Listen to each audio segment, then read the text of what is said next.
Well, good morning. Hello, everybody. So good to see you all this morning. Welcome to everybody in the room, in the lobby. I'm assuming no one's on the patio today because rain.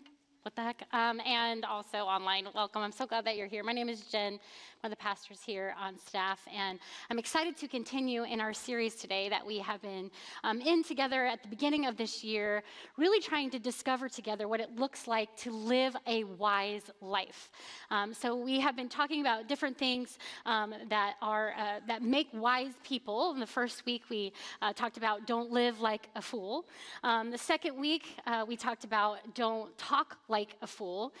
Today, we're going to talk about don't walk with fools, and then next week, we're going to talk a little bit about not spending like a fool. Every time we talk about this series, I hear in my head, don't pity the fool, okay?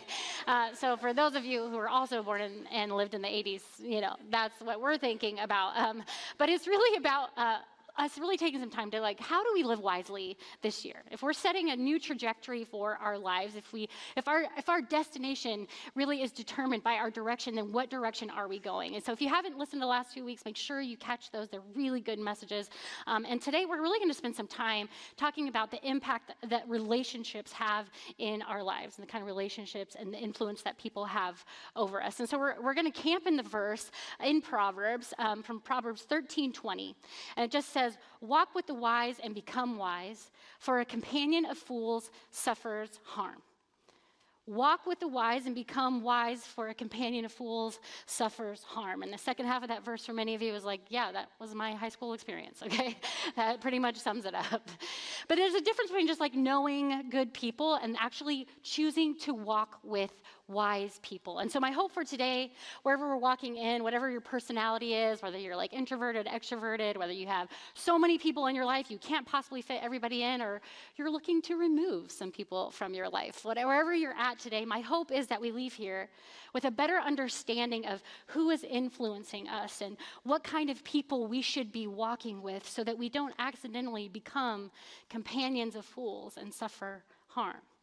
So speaking of friends and fools, my good friend Corey has been our resident fool for this series and had his own little personal advice channel for us about how to live wisely. So let's check out what he says about relationships.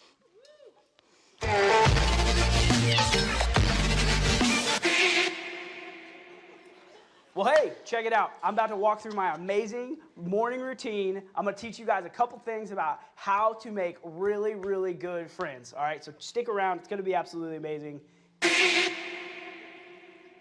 Here's our first step, okay? Always borrow, never ask. You don't ever have to ask people to borrow stuff because you're amazing and I'm amazing, so I don't ever ask people if I can borrow their four-wheeler. Like the other day, went over to my buddy Taylor's house, right? And I was just like, yo, dude, I'm going to borrow your four-wheeler. And then I borrowed his four-wheeler without even asking. I just took it, put that key in, rolled it up on my truck, and I was gone, okay? So always borrow before you ask, okay? Step one. Well, here, check it out. Step two, we're going to throw some moisturizer on our amazing, beautiful face. Here's step two, is you always got to make yourself the center of attention. Here's the thing. People love to be your audience, and it is the number one way to become friends with everybody in the room is just to make yourself the center of attention and make yourself look even better than you actually are. You know what I mean? They don't actually need to know that you're struggling with stuff, but always make yourself the center of attention. Super important, okay? Well, hey, step three, super, super important, okay? Here's what I've learned is that if anybody doesn't give you the time of day or if they don't pay attention to you, man, what you need to do is you just need to ghost them. Straight up leave, don't care about them. They don't really even matter to you. This is something that I do with all of my friends, and this is what I think you should totally do with your friendship. Well, hey, I'm so glad we got to join each other, getting ready for the day. I'm stoked. I hope you guys are. And hey, we're going to have a great day. Peace. Oh, okay. Wow. Oh my gosh. Well, first of all, Corey is wearing my actual bathrobe in those videos. And for the record, he did not ask. Okay. So, and I didn't know if he was going to wear it, that he was wearing it without a shirt. So I've got some laundry to do when I get home. And did you guys see those Q-tips, by the way? They were so dirty. That was so gross. Anyways, oh man, sometimes it's easy to recognize a fool if they look like Corey in my bathrobe. Okay. It's easy to look at them and go like, hey, I don't really trust them. I'm not going to put them in the inner circle of my life. But sometimes it's not so easy with some of our friends and some of the people that we love in our lives. The people that are around us or maybe have been around us and been through a whole lot with us. People that we know who maybe are foolish with some of their decisions, but we know they would give us the shirt off their back if we asked for it. They would lay down in front of traffic for us if we asked them to. So it's hard to know sometimes exactly how to navigate our relationships and who should go where and who should be influencing us. And so today what we're going to look at is getting some clarity around that. Because to walk with the wise, we actually have to get intentional about where we put our relationships. We have to get intentional not just about the relationships in our life, but the influence that they actually have on us. And so today we're going to look at this target, and it's just a target that is probably out there somewhere. I'm not even sure where exactly it came from, but it has helped me so much to understand how to navigate my relationship. And it's just something to shoot for as we work on putting and dealing with complicated relationships in our lives. Okay, so I'm just going to go through all the different circles, and then I'm going to get a little more detailed with it. So first of all, the center of the target, the center of who we are is God. And then the next layer out is kind of our inner circle. And I'm calling that for today the wise circle. Like, this is the people in our lives that are closest to our core, that know us the best. And then the next layer out is friends with potential, okay? Now, this is different than friends with benefits, okay? That is a conversation for someone else to have with you, okay?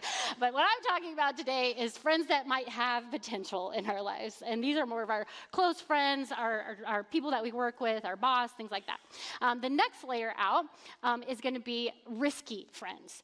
These are the people in our lives that maybe it's a little bit risky to be connected with them and have them in our lives. And then the last one is fools. And these are kind of the unhealthy people in our lives. And what I really want to talk about today, what I want to look at together today is that as we navigate our relationships, we have all these people in our lives, all these people that want our attention, want our time. It's important to know who has influence on us and who we have influence on. So first of all, we're going to start at the very core of who we are. And that is where God is.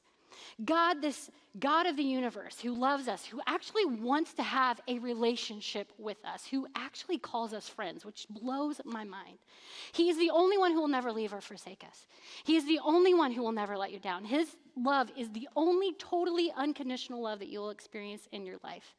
And for some of you, you may be walking in here and you're not really sure how you feel about God and where you are with him, and that's totally fine. You can come into this space.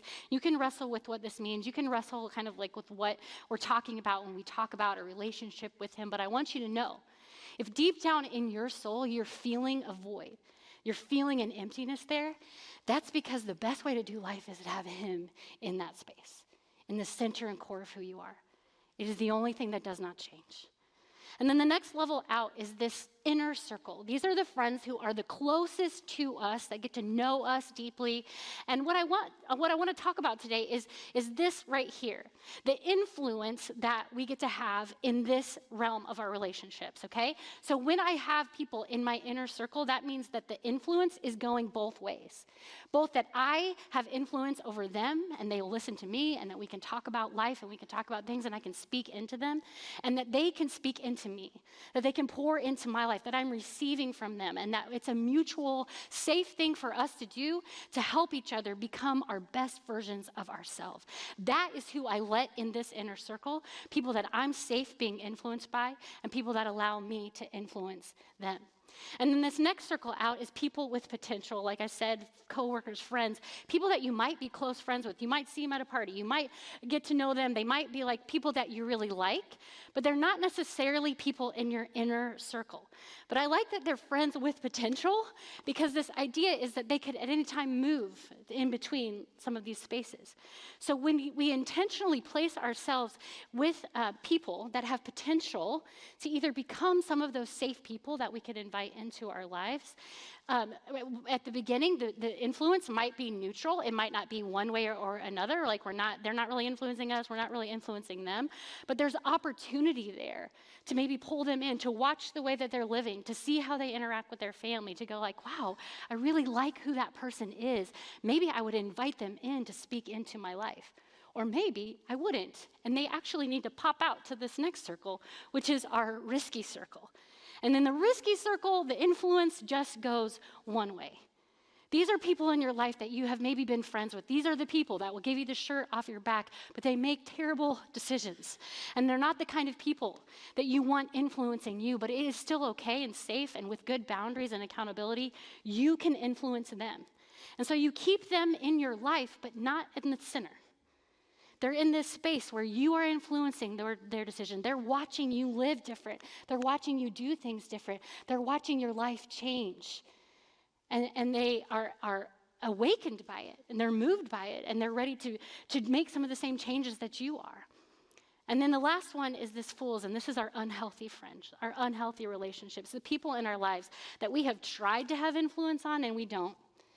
And they could influence us, and it's not healthy, and it's not safe, and they don't honor our boundaries, and they don't honor the things that we're trying to do and the steps that we're trying to take to be better and to get well and to have a close connection with God.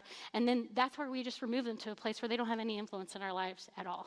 Doesn't mean we're mean to them. It just means that we might separate out the influence that they have over us. And what's cool about this picture that's helped me is that it helps me understand where I need to move people around. Like if in my life I have people who are foolish and they are in my inner circle and they are influencing the decisions I make, I may need to move them out. And maybe there's an option where they're in my inner circle and they're good and they're good people, but I'm tired of them influencing me. Maybe I just need to move them to risky. And I need to stay involved in their life, but I need to be careful. For some of you, you may have some really amazing people in your inner circle that are really, there's not a mutual influence, like they pretty much just influence you, like they're your sponsor or your mentor or a pastor or a teacher or somebody in your life that you invite to your table to lead you and show you how to live, but it may not be going both ways all the time. And I just want to say something to those people, to those of you in the room who are the leader and the teacher and the sponsor. If the only tables that you are invited to are the ones where you're giving advice, that's not your circle. That's not your table. You need another one. You need another safe place where you are taking down your guard, where you are also receiving, where you are also being honest and real and vulnerable. See, this idea that we have all these people in our lives and that they can move from one place to another, that we're not stuck in a place or being influenced by people who aren't good for us, who are making poor decisions. And then when we're around them, we make poor decisions too. There is intentionality around where we're going to place people so that we know, I can keep this person in my life, but I just know that when I'm in relationship with them, I'm the one that's influencing. I'm the one in control and in charge. So if we want to have this wise inner circle, I want to spend some time today just talking about what kind of people we're looking for to be in this inner space. I mean, what does it look like? What does the Bible have to say about what a wise person looks like? What are the characteristics? What are the qualities? And one of the first things that comes to my mind is somebody that is safe. There's something really important about when you share your real self with someone, that they are a safe person to do that with. That they are a safe person to share your heart with, and they're not going to go around and they're not going to tell anybody about it, and they're not going to kick you when you're down. There's phrases like, me too, and let's get back up again, and you can do this, and I can help, and let's do this together. These are the kind of phrases that safe people say. And they don't need you to be perfect, but they need you to be practicing. And just because they're safe doesn't mean that they don't also tell the truth. We need truth tellers in our inner circles. We need people who aren't afraid to tell us and be honest with us about what is really going on. We need people who are willing to say the hard things to us. The Bible says that we're supposed to speak the truth in love to each other. A lot of us have friends that are really good at speaking the truth, but it's not very loving. Okay, it's just pretty harsh and mean. Or we have people who are just all love and no truth. Proverbs 27:6 says, wounds from a friend can be trusted, but an enemy multiplies kisses. It's this idea that when we have good people who speak truth to us in our inner circle, they have permission to say things. So like if we're walking to the edge of a cliff and we're about to walk off, a good friend doesn't say, oh my gosh, you look so cute while you're walking off that cliff. I like those shoes, maybe the shoes are great, okay? Let's be honest, okay? That's a fair thing to say. But they're also saying, you're about to walk off a cliff. I'm not going to let you do that with your life. I care about you too much. I actually care about you more than I even care about this relationship with you. You see, sometimes I think we think full acceptance of behavior is love, but it's not. Sometimes love is actually speaking really hard truth to people that we love so that they'll make better decisions, so that they'll be guarded, so that they'll be protected. Wise friends are also humble. One of the most amazing things is having people in your life that are still learning, that are still growing. Actually, the Bible tells us in Ephesians that in James, this is the kind of thing that produces wisdom in us is actually humility. It says, who is wise and understanding among you? Let him show it by their good deeds, by their good life, done in the humility that comes from wisdom. That humility is actually something that produces wisdom in our life because we're learning, because we're growing, because we're becoming who God has called us to be, and we're leaning into each other, and we're for each other. When you succeed, I succeed, and I celebrate it in you. There's not jealousy, there's not competition. It's safety, it's humility. And wise friends are also steady. They're like this safe place that you can go because you know that they're going to show up for you. You know that they're on a trajectory in their life where they're doing the right thing. They're making good decisions. Proverbs 13:16 says it like this: a wise man thinks ahead and a fool doesn't, and he brags about it. It's this idea of going like, I want people in my inner circle and that are influencing me that know where they're going, that know how to get there. I want to look at people and go, man, I love the way you love your family. I love the way you love God. I love the way that you live your life. I love the fruit that's being produced in your life. I want you around me because I want to be like you. You've probably heard the old phrase, show me your friends and I'll show you your future. It's a real clear picture, like who we have around us is what we're going to look like. And you really need some people in your inner circle that are following Jesus, that are following Christ with their life. You need people in your inner circle who would be willing to throw scripture back at you and tell you the truth when you start believing the lies of the enemy. You need friends that are going to pray for you when they don't have the words to say.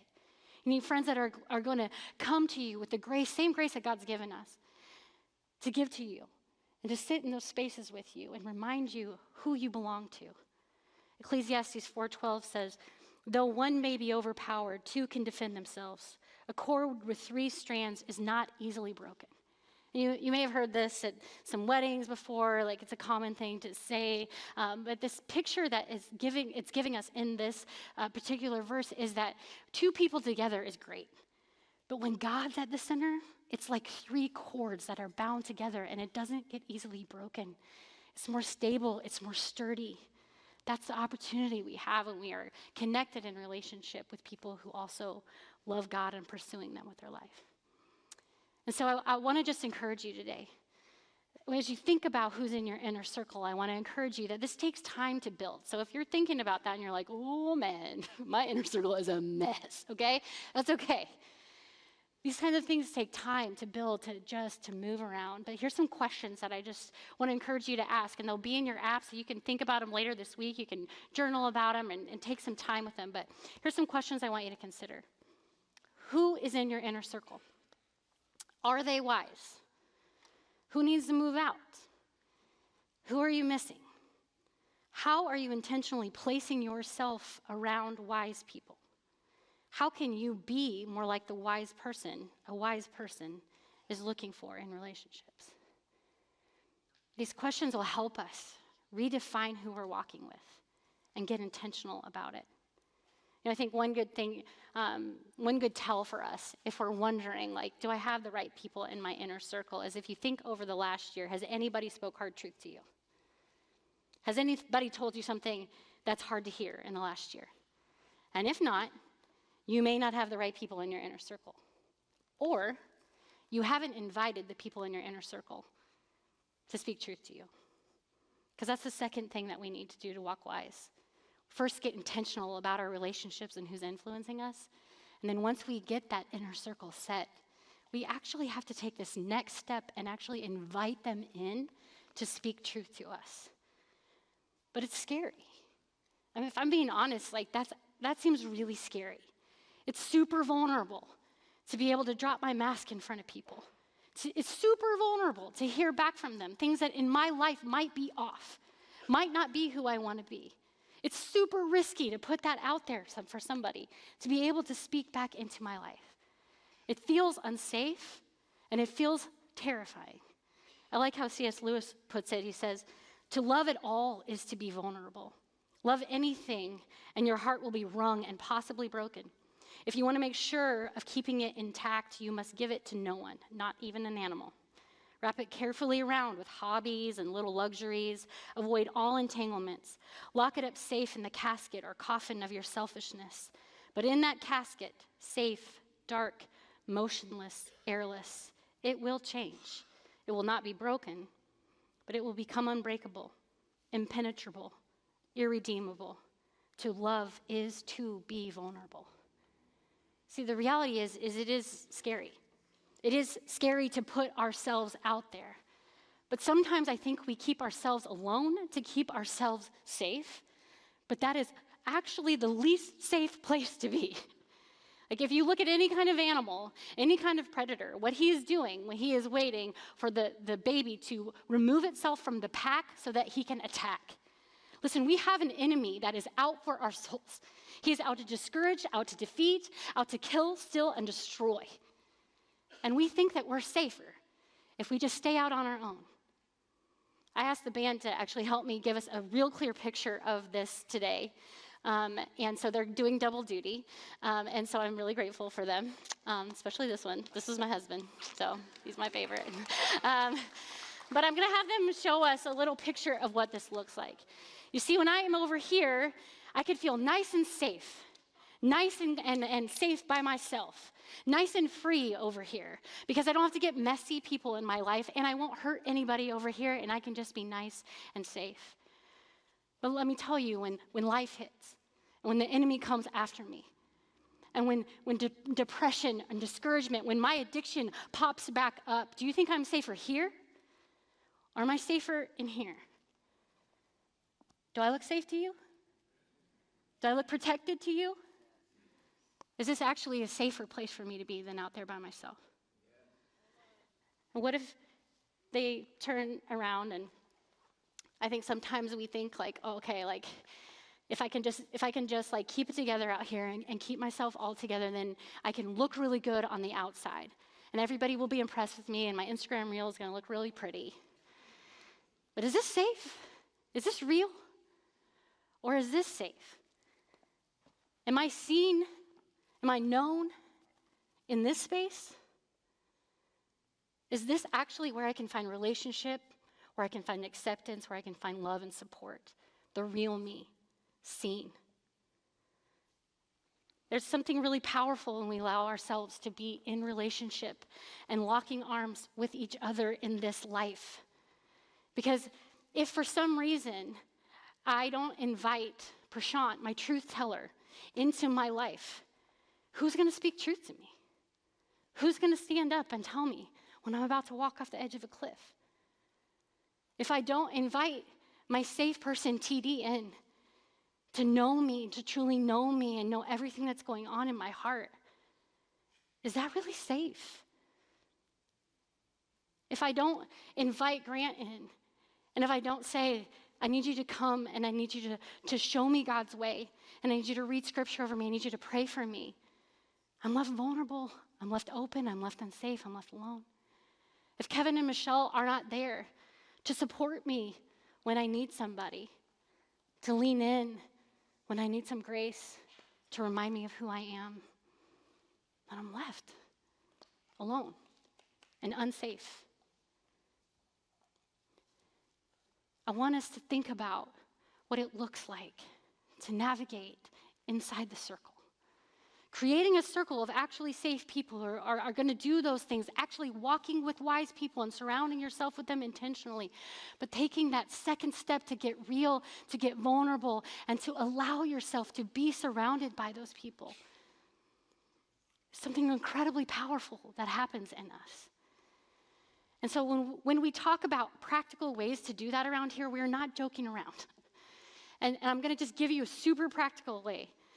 And it's in the next, not this week, but next week, get in a group. If we want to walk with the wise, we get in a group. We literally get in a circle. And let me tell you what may or may not happen in this circle, okay? You may get in this circle and find out that all of these people are fools, okay? We have a messy church, okay? We allow broken people here. There's no perfect people allowed. So trust me, not everybody is going to be your cup of tea, okay? But let me tell you, if you don't get in a circle, if you don't step into community, if you don't step into this safety, you have a 0% chance of finding somebody who could actually surround you, support you, love you, and care for you in this season. Stepping into it increases your chance of some potential friends that could end up being those safe people for you, that could walk alongside you, surround you, and help you navigate this life with wisdom.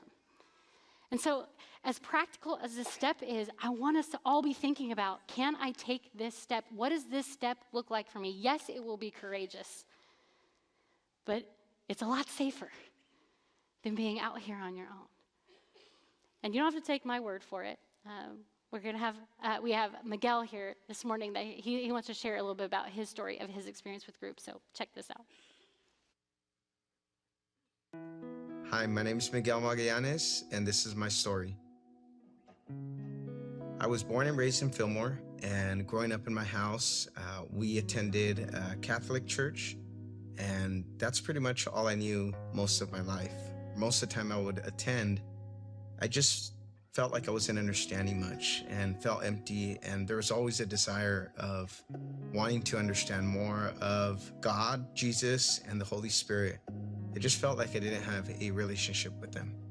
So with that desire of wanting more, I went to the world and made friends in high school and got into some things that obviously did not follow God's will. And I played around and discovered what the world was made out of. And there was a lot of hurt there.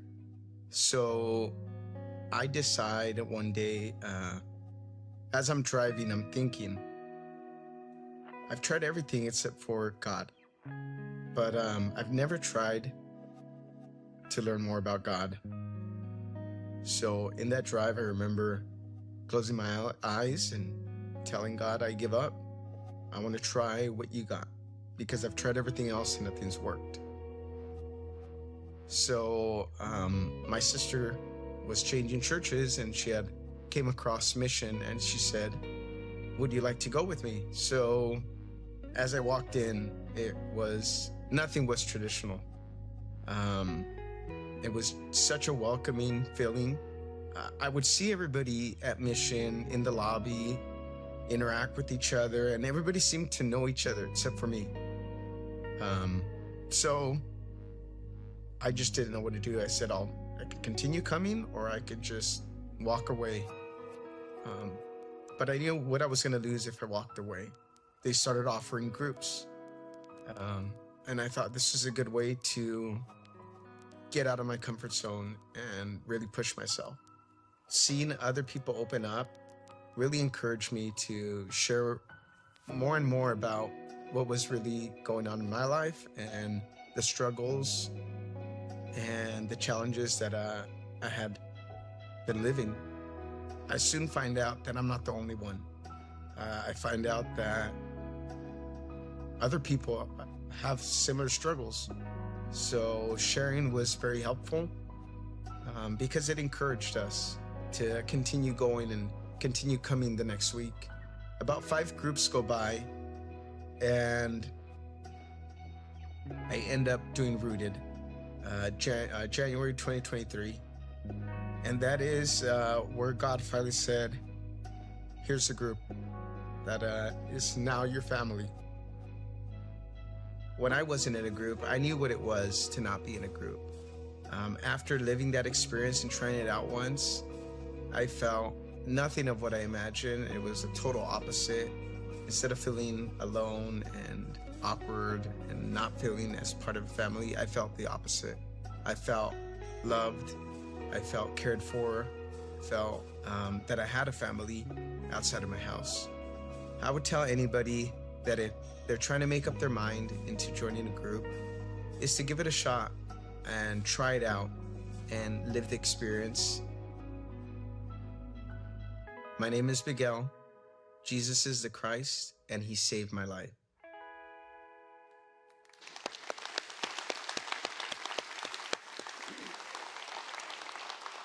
It's been really cool to watch Miguel's group, and they really are like family and really have this depth of care for one another that's so beautiful. And I just wonder, what if we as a community could get this right? What if you could be a part of a church and the spaces that you are the most vulnerable, the most real, the most safe could be around tables or be in someone's home with each other here? I think we really have that opportunity, because if we're doing things Jesus' way, that's what it looks like. It's not just in here in these rows, it's actually in circles outside of this space. So I want to encourage you to take that step, take that leap, and invite some people into your world.